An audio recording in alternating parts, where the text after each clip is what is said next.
My channel. तो पिछले वाला जो वीडियो मैंने डाला था उसमें मैंने TIFR-GS 2021 का केमिस्ट्री का जो क्वेश्चन आया था उसका मैंने 4 क्वेश्चन सॉल्व करवा दिया था। और अभी मैं जो इसके आगे के जो क्वेश्चन है वो मैं सॉल्व कराने वाली हूँ। तो यहाँ पे अभी जो नेक्स्ट क्वेश्चन है वो है an isomer of the complex COEN2 H2O Cl2Br on reaction with concentrated H2SO4 dehydrating agent suffers loss in weight and on reaction with AgNO3 solution gives a white precipitate which is soluble in NH3 aqueous. The correct formula of the complex is, और उसके बाद हमको 4 option यहाँ पे given है। तो ये जो क्वेश्चन है उसमें हमको ये जो कॉम्प्लेक्स दिया गया है COEN H2O Cl2Br, उसका एक आइसोमर जो है वो H2SO4 के साथ जब रिएक्ट करता है तो एक उसका जो वेट है उसमें हमको एक डिक्रीज जो है वो ऑब्जर्व होता है। और वो वही कॉम्प्लेक्स जब AgNO3 के साथ रिएक्ट करता है तो हम लोग को एक वाइट प्रेसिपिटेट मिलता है जो कि एक्वास एमोनिया में सॉल्यूबल है। तो हम लोग को बताना है कि इस वाले कॉम्प्लेक्स का करेक्ट फॉर्मूला जो है वो क्या होगा। ठीक है, तो हम लोग को जो कॉम्प्लेक्स गिवन है वो क्या है, COEN2 H2O Cl2Br। ठीक है, और ये इसका एक आइसोमर है जो कॉन्सेंट्रेटेड H2SO4 के साथ जब रिएक्ट करता है तो फिर एक मतलब उसका जो वेट है वो लॉस होता है। तो H2SO4 के साथ ही कॉम्प्लेक्स जब रिएक्ट करता है तो वेट में लॉस कब होगा, जब कोऑर्डिनेशन कॉम्प्लेक्स मतलब कोऑर्डिनेशन स्फीयर के बाहर अगर H2 प्रेजेंट हो। तो फिर ये अगर कोऑर्डिनेशन स्फीयर है तो इसके अंदर कोबाल्ट होगा और इस कोऑर्डिनेशन स्फीयर के बाहर होगा H2O। ठीक है, तो ऐसे करके बस एक ही ऑप्शन अवेलेबल है जहाँ पे कोऑर्डिनेशन स्फीयर के बाहर जो है H2O प्रेजेंट है। तो आप बस इसी हिंट से जो है ऑप्शन डी को जो है मार्क कर सकते थे। लेकिन अगर आपको दूसरा जो हिंट है अगर उसको अकॉर्डिंग भी करना है तो क्या दिया गया है कि AgNO3 के साथ जब ये कॉम्प्लेक्स रिएक्ट करता है तो व्हाइट प्रेसिपिटेट हमको मिलता है। अब AgNO3 के साथ अच्छा, तो और यहाँ पे जो और 3 लिगेंड है उसमें क्या है, एक है EN, 2 है क्लोरीन और एक है ब्रोमीन। अच्छा, तो हमको पता क्या है कि AgCl का जो प्रेसिपिटेट होता है वो होता है व्हाइट इन कलर। ठीक है, तो क्या होगा, क्लोरीन भी जो है वो कोऑर्डिनेशन स्फीयर के बाहर ही प्रेजेंट होगा। तो फिर कोऑर्डिनेशन स्फीयर के अंदर क्या होता है, COEN2 Cl और Br। तो ये वाला ऑप्शन जो है ऑप्शन डी यहाँ पे गिवन है, तो वही होगा इस वाले क्वेश्चन का करेक्ट आंसर। ठीक है, अच्छा, और अगर किसी को लग रहा है कि ये वाले क्यों रिएक्ट नहीं कर रहे, कोऑर्डिनेशन स्फीयर के अंदर जो सारे लिगेंड्स प्रेजेंट होते हैं वो ऐसे मतलब ऐसे वाले रिएक्शन में पार्टिसिपेट नहीं करेंगे कि AgNO3 के साथ अगर रिएक्ट हो जाए तो ऐसे मतलब ब्रोमीन का प्रेसिपिटेट आ जाएगा, ऐसा भी नहीं होगा। ठीक है, तो जो कोऑर्डिनेशन स्फीयर के बाहर है वही वाले लिगेंड्स हमारे यहाँ पे मतलब वही वाले मॉइटीज जो है वो रिएक्ट करेंगे। ठीक, ओके, तो ये वाला क्वेश्चन यहाँ पे सॉल्व हुआ। अच्छा, तो नेक्स्ट क्वेश्चन है a molecule has 2 isomers A and B when pure A is prepared at the initial time there is an exponential decay of the isomer A and concomitant rise of the B form.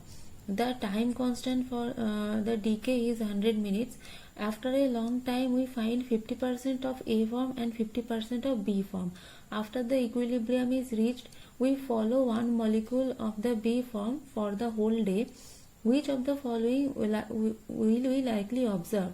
तो यहाँ पे question में क्या बताया गया है कि दो आइसोमर हमको है, 2 आइसोमर है A और B, और हमने इनिशियल टाइम पे P और A जो है उसको प्रिपेयर किया था और उसका जो है ए के कॉन्सेंट्रेशन में एक्सपोनेंशियल डीके जो है वो हमको ऑब्जर्व होता है और उसके ही साथ बी फॉर्म जो है उसका कॉन्सेंट्रेशन जो है वो राइज करता है, मतलब ए से जो है वो बी फॉर्म हो रहा है। ठीक है, the time constant of the decay is 100 minute. तो इसका ये जो डीके प्रोसेस है A to B, इसका जो टाइम कांस्टेंट है वो है 100 minute.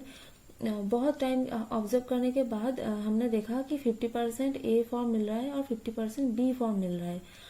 After the equilibrium is reach, equilibrium reach होने के बाद हमने एक मॉलिक्यूल मतलब बी फॉर्म का एक मॉलिक्यूल को हमने पूरा दिन ऑब्जर्व किया, तो हम लोग क्या देखेंगे उसमें। ठीक है, तो ऑप्शन ए जो है the molecule remains in the B form, option B the molecule has become A, option 3 there is equal probability to find the molecule either in the A form or in the B form, मतलब ए और B दोनों के मिलने की equal probabilities है।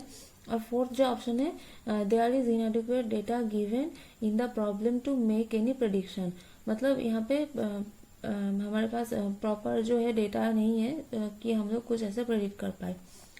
तो अगर मैं इस क्वेश्चन को लिखूं कि क्या दिया गया है, ए से बी हम लोगों को एक इक्विलिब्रियम जो है वो यहाँ पे फॉर्म हो चुका है। ठीक है, और इक्विलिब्रियम मिक्सचर में हम क्या देख रहे हैं, बी का जो कॉन्सेंट्रेशन है वो है 50% और ए का जो कॉन्सेंट्रेशन है वो है 50%। तो फिर हमने एक बी मॉलिक्यूल जो है उसको लिया और उसको हम पूरे दिन तक पूरा दिन इसको हमने ऑब्जर्व किया, तो हम क्या देखेंगे इसमें। तो जैसा कि हमको पता है कि ये जो इक्विलिब्रियम, अगर कोई भी इक्विलिब्रियम रिएक्शन है, जैसे कि ये वाला ही देख लेते हैं, ए से बी जो है फॉर्म हो रहा है और बी से ए भी फॉर्म हो रहा है, मतलब ऐसा नहीं होता है कि मतलब जो ए अगर बी फॉर्म हो गया तो वो एक मॉलिक्यूल बी में ही रहेगा और वो फिर चेंज नहीं होगा। तो फिर अगर ऐसा होता तो इक्विलिब्रियम तो कभी एस्टेब्लिश नहीं होता है ना। इक्विलिब्रियम का मतलब क्या होता है कि ये रिएक्टेंट से भी प्रोडक्ट बनेगा और प्रोडक्ट से भी जाके फिर रिएक्टेंट बनेगा। तो फिर अगर हम लोग इस बी वाले को देखें तो ये बी तो है क्या, इस वाले रिएक्शन का प्रोडक्ट, और इक्विलिब्रियम में क्या होता है कि रिएक्टेंट से भी प्रोडक्ट बनता है, प्रोडक्ट से भी रिएक्टेंट बनता है। और उसके बाद जब हम लोगों को एक मतलब ये जो दो फॉरवर्ड, ये तो फॉरवर्ड रिएक्शन हुआ और ये है बैकवर्ड रिएक्शन। तो ये जब फॉरवर्ड और बैकवर्ड रिएक्शन का रेट जो है, जो जब वो कांस्टेंट हो जाता है तब वो इक्विलिब्रियम रीच हो जाता है। और यहाँ पे जो इक्विलिब्रियम गिवन है उसमें क्या है कि बी का जो कॉन्सेंट्रेशन है वो है 50% और ए का जो कॉन्सेंट्रेशन है वो भी है 50%। तो इक्विलिब्रियम कांस्टेंट क्या होगा कि equilibrium is equals to concentration of product divided by concentration of reactant equals to 50 by 50 is equals to 1। तो हम लोगों को यहाँ पे क्या, इससे हम लोग कंक्लूड कर सकते हैं कि बी वाले एक मॉलिक्यूल का अगर हम पूरे दिन तक ऑब्जर्व करें तो हमारे पास इक्वल प्रोबेबिलिटी है कि हम वो बी जो है वो ए में भी फॉर्म होगा और फिर ये वाला जो ए है फिर वो जाके बी में भी कन्वर्ट हो सकता है। तो यहाँ पे जो ऑप्शन सी है वो हमारा करेक्ट ऑप्शन हो जाएगा इस वाले क्वेश्चन के लिए। ठीक है, अच्छा तो उसके बाद next question, what is the oxidation state of gold in the below complex. तो हम लोग को यहाँ पे जो कॉम्प्लेक्स दिया गया है उसमें जो गोल्ड है उसका ऑक्सीडेशन स्टेट हमको बताना है। तो मैं यहाँ पे पहले कॉम्प्लेक्स ड्रॉ कर लेती हूँ।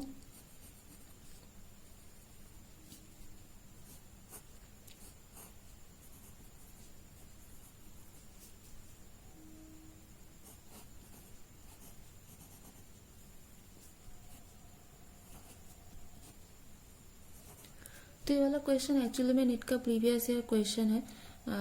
मुझे एग्जैक्टली याद तो याद नहीं, लेकिन ये एक्चुअली नेट का प्रीवियस ईयर क्वेश्चन है। तो अगर आप TIFR का एग्जाम देने जा रहे हो तो नेट का जो क्वेश्चन आता है वो अगर आप अच्छे से सॉल्व करके जाओ और मतलब बेसिकली अगर आप नेट गेट और TIFR का ही जो एग्जाम होता है उसका अगर PIQ आप करके जा रहे हो अच्छे से तो आपके लिए आसान होगा ये वाला एग्जाम क्रैक करना, उतना भी कुछ डिफिकल्ट आपको लगेगा नहीं। ठीक है, तो वापस आते इस वाले क्वेश्चन में। तो हम लोग को क्या पता है कि क्लोरीन का जो ऑक्सीजन स्टेट होता है वो होता है -1। तो इस वाले क्लोरीन का भी -1, इस वाले क्लोरीन का भी -1। तो इस मतलब गोल्ड के साथ ये जो क्लोरीन बॉन्ड है इसके लिए गोल्ड के ऊपर कितना चार्ज आएगा, +1। ठीक है, तो और ये जो गोल्ड और गोल्ड के बीच में बॉन्ड है तो इसके लिए तो इसके ऊपर कोई भी चार्ज नहीं आएगा ना, मतलब क्योंकि इन दोनों के बीच में कोई इलेक्ट्रोनेगेटिव डिफरेंस ही नहीं है तो इसके लिए क्या ही चार्ज आएगा। तो इसके लिए तो इस वाले गोल्ड के लिए तो इसके ऊपर मतलब एक गोल्ड के लिए दूसरे गोल्ड के ऊपर तो कोई भी चार्ज नहीं आएगा, तो इसके लिए कितना होगा, 0। अच्छा, और अगर हम यहाँ पे देखें तो फॉस्फोरस का यहाँ पे जो है 4 बॉन्ड बना हुआ है, तो उसके लिए फॉस्फोरस के ऊपर कितना चार्ज आएगा, +1, क्योंकि फॉस्फोरस का क्या होता है कि ऐसा होता है ना, 3 बॉन्ड होता है उसके साथ,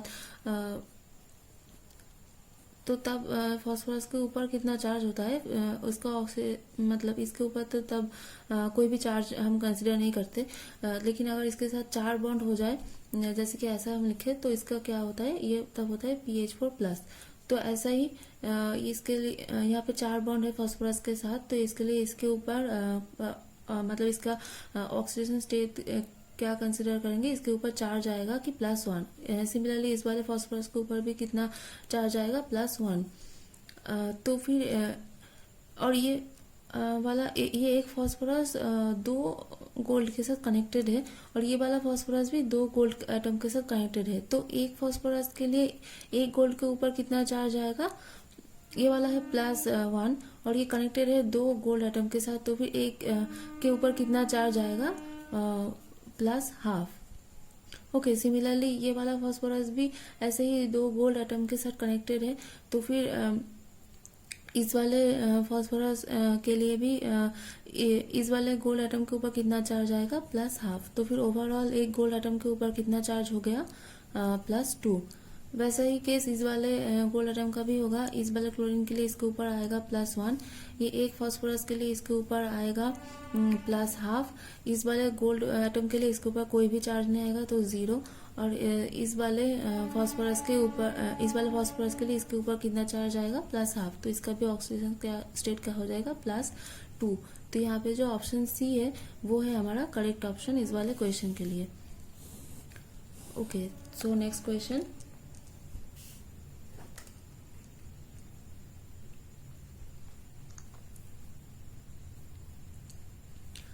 what is the correct CH bond dissociation energy. तो फिर हम लोग के पास यहाँ पे 3 मॉलिक्यूल्स गिवन है। मैं वह ड्रॉ कर लेती हूँ इसको।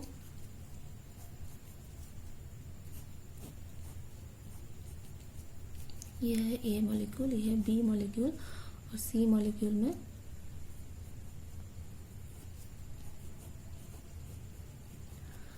तो ये जो 3 मॉलिक्यूल्स हमको दिया गया है क्वेश्चन में, तो हमको बताना है कि ये जो 3 CH बॉन्ड हम लोगों को दिखाया गया है स्पेशली, मतलब वैसे तो इसमें और भी CH बॉन्ड है, जैसे कि यहाँ पे भी बॉन्ड है, यहाँ पे भी बॉन्ड होगा और यहाँ पे भी होगा, लेकिन हम लोग को क्वेश्चन में इंडिकेट करके दिया गया है बस यही वाले बॉन्ड।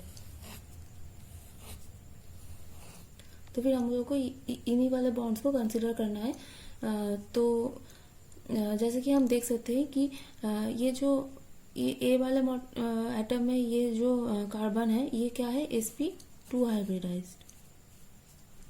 बी वाले मॉलिक्यूल में ये वाला कार्बन क्या हाइब्रिडाइज्ड है, sp3। और इस वाले मॉलिक्यूल में ये कार्बन क्या हाइब्रिडाइज्ड है, sp hybridized, sorry sp hybridized. तो जैसा कि हमको पता है कि बॉन्ड स्ट्रेंथ का भी क्या ऑर्डर होता है, sp बॉन्ड जो है वो सबसे स्ट्रांग होता है, sp उसके बाद होता है sp2 वाला बॉन्ड, उसके बाद होता है sp3। मतलब जैसे जैसे एस कैरेक्टर इंक्रीज होता है वैसे ही बॉन्ड स्ट्रेंथ जो है वो भी इंक्रीज करता है। तो एस कैरेक्टर सबसे ज्यादा किस में होगा, sp में, क्योंकि यहाँ पे क्या है 50% है p कैरेक्टर और 50% है s कैरेक्टर। और sp2 में क्या होता है, इसमें 33% होता है s कैरेक्टर और 66% होगा p कैरेक्टर। और sp3 में कितना होगा s कैरेक्टर, sp3 में होगा s कैरेक्टर 25% और p कैरेक्टर होगा 75%। आई होप कि ये विजिबल है क्लियरली। ओके, तो हम लोग यहाँ पे अगर इस कैरेक्टर का ऑर्डर लिखें, इस कैरेक्टर ऑर्डर, तो सबसे पहले sp, उसके बाद sp2, उसके बाद sp3। यहाँ पे एक बार लिख देती हूँ। यहाँ पे होता है 50% ऑफ इस कैरेक्टर, यहाँ पे होता है 30%, 33% ऑफ इस कैरेक्टर और इसमें होता है 25% ऑफ इस कैरेक्टर। तो जैसे इस कैरेक्टर इसमें सबसे ज़्यादा है तो बॉन्ड स्ट्रेंथ भी इस वाले में ही सबसे ज़्यादा होगा। Bond strength of sp, sp2, sp3। तो ये sp वाला बॉन्ड किस वाले मॉलिक्यूल में था? C वाले मॉलिक्यूल में, और B वाले मॉलिक्यूल में sp3 और A में sp2। तो ये वाला है C, ये वाला है A और ये B, मतलब C greater than A greater than B। तो हमारे यहाँ पे जो ऑप्शन है, ऑप्शन के अकॉर्डिंग ऑप्शन डी जो है वो हमारा करेक्ट आंसर हो जाएगा। तो इस वाले वीडियो के लिए बस इतना ही। आई थिंक ये वीडियो काफ़ी लंबा हो चुका है। आगे का क्वेश्चन मैं आने वाले पार्ट्स में करवा दूंगी। अगर आपने पिछला वाला वीडियो नहीं दिखा है तो उसका लिंक भी मैं डिस्क्रिप्शन बॉक्स में दे दूंगी, ठीक है? तो आप वहाँ से जाके चेक कर लेना। Thank you for watching.